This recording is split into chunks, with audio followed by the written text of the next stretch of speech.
Welcome again all the students of class 4. Today we are going for starting our fourth chapter.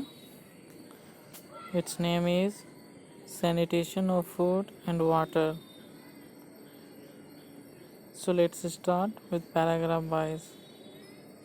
प्यारे बच्चों, हम लोग आज fourth chapter शुरू करने जा रहे हैं जिसका शीर्षक है sanitation of food and water.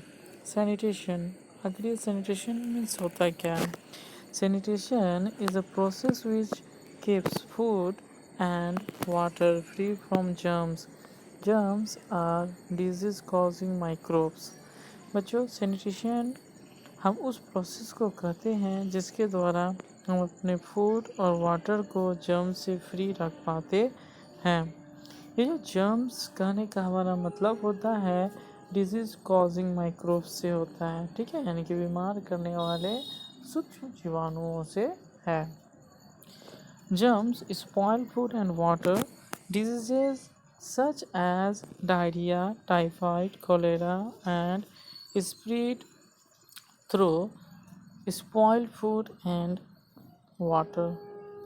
बच्चों, जर्म्स जो होते हैं ये फूड और वाटर को स्पॉइल कर देते हैं. स्पॉइल मतलब सड़ा देते हैं, जिससे बहुत ही बैड और डर्टी स्मेल रिलीज होता है. ठीक है, साथ ही साथ वहाँ पे बहुत सारे हार्मफुल जो बैक्टीरियाज होते हैं, जर्म्स होते हैं, वो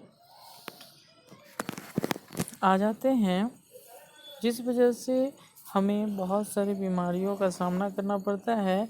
उनमें से कुछ बीमारियां हैं डायरिया, टाइफाइड, कॉलेरा.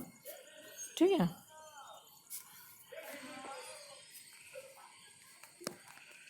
नेक्स्ट हम लोग माइक्रोब्स के बारे में जानेंगे.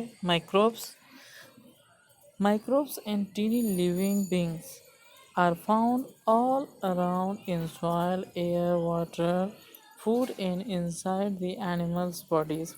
बच्चों, ये जो माइक्रोब्स और जो सूक्ष्म जीव होते हैं ये सभी जगह पाए जाते हैं, चाहे वो सॉइल हो, एयर हो, वाटर हो, हम जो खाना खाते हैं फूड उसमें, और इनफैक्ट हम जितने भी लिविंग ऑर्गेनिज्म हैं उन सभी के बॉडी में पाए जाते हैं, यानी कि एनिमल्स के बॉडीज़ में भी पाए जाते हैं. They are also small. They are so small that they have be seen only with the help of powerful microscope. बच्चों, ये बहुत ही छोटे होते हैं, ये खुले आँखों से और साधारण माइक्रोस्कोप से नहीं दिखते हैं. इन्हें देखने के लिए हमें पावरफुल माइक्रोस्कोप की ज़रूरत होती है. They grow and multiply rapidly wherever they got food, moisture and warm temperature. From room temperature to human body temperature, they grow best in liquid और semi liquid foods. बच्चों, ये जो माइक्रोब्स होते हैं ये बहुत ही तेज़ी से अपने जनसंख्या को बढ़ा लेते हैं. ये इनको जैसे ही अपना फेवरेबल कंडीशन मिलता है, जैसे कि टेम्परेचर का वार्म होना, ठीक है, एयर में मॉइस्चर का होना, ठीक है, लिक्विड में या फिर सेमी लिक्विड जो आइटम है इसमें बहुत तेज़ी से ये अपनी संख्या को बढ़ा लेता है. ठीक है, ये जो माइक्रोब्स होते हैं इनके 4 काइंड्स होते हैं. ठीक है, यानी कि सूक्ष्म जीवों के 4 प्रकार होते हैं, जिनमें सबसे पहले बैक्टीरिया के बारे में हम लोग जानने वाले हैं. Bacteria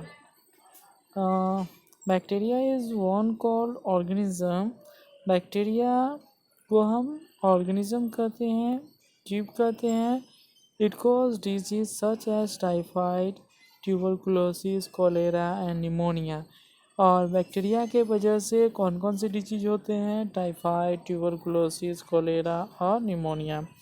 it has different shapes like rod, spiral and round. बच्चों, ये जो बैक्टीरिया होते हैं इनके डिफरेंट शेप होते हैं। जैसे कुछ बैक्टीरिया रॉड लाइक होते हैं, कुछ स्पाइरल होते हैं शेप में, और कुछ हमारे राउंड शेप में होते हैं। जैसे कि यहाँ पे आपको फिगर दिया गया है, आप देख सकते हैं। यहाँ पे देख रहे हैं, यहाँ पे कुछ रॉड टाइप है, ठीक है, कुछ स्पाइरिकल है, ठीक है, और कुछ राउंड है जो यहाँ पे आपको दिख रहा है। ये 3 डिफरेंट शेप होते हैं बैक्टीरिया के, ठीक है। आप याद कर लीजिएगा बच्चों, बैक्टीरिया की वजह से कौन कौन सी डिजीज होते हैं। तो कौन कौन से होते हैं? Typhoid, tuberculosis, cholera and pneumonia. Okay, next virus. Virus are smaller than bacteria. ये जो वायरस होते हैं ना, बैक्टीरिया से छोटे होते हैं, because polio, measles, flu and common cold etcetera.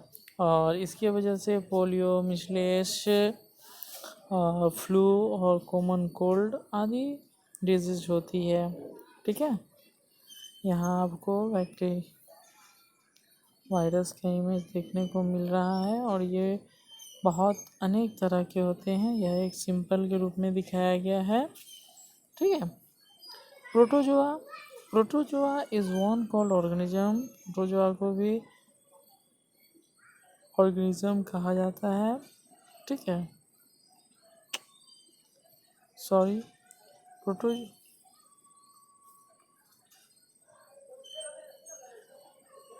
Protozoa भी वन सेल ऑर्गेनिज्म होते हैं। बच्चों, ये जो माइक्रोब्स है, ये सारे के सारे वन सेल ऑर्गेनिज्म होते हैं। सॉरी, पहले मैंने यहाँ पे इसे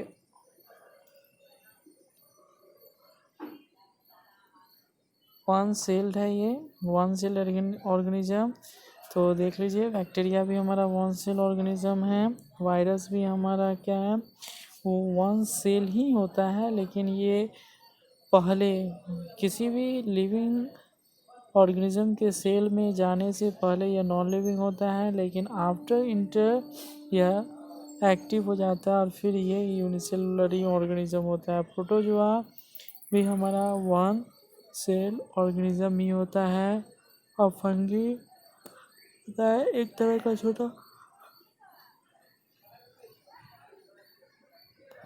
छोटा प्लांट होता है।